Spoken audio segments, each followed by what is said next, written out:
Hello everyone, this is May, ang Ilonggang nakapag-asawa ng Koreano at sabi nila yumaman ako nung asan yung yaman. Tambay ngayong babae, alang word. So ano yung magic? Instant? Ay magbilang anghel sana kayo. So anyway, highway, let's start. This dish is one of my husband's favorite. This dish is Ochino Bubum. I learned this dish from my biyanan. So let's start. So, nag-start na nga. So, ayun nga, tatanggalan daw siya ng skin. Like, may biyanan, turo for me. Arte.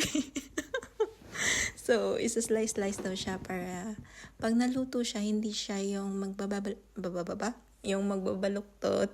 So, parang yung texture niya, nakaano pa rin siya. Yung naka-straight, masaya masyado. Sorry. So, isa-slice-slice siya. Ganon. Ganyan na naman, madali lang siya. Then, i-prepare na yung tagli siya. I-prepare na yung carrots and onions, like garlic, charis, yung soy sauce, gochujang, then, i-mix-mix mo lang siya. Oops, may nakalimutan. Yung sesame oil. Pagod din pala to, no? Sana hindi ko na lang ginawa. Oops. Lang may nag-utos sa'yo, be. Kusa mo yung ginawa, kaya tapusin mo.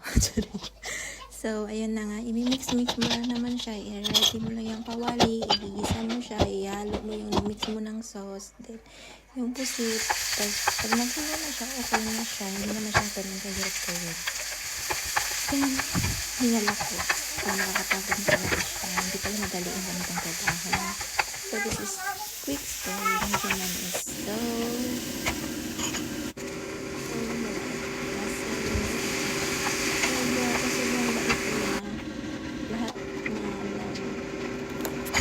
Mabait siya.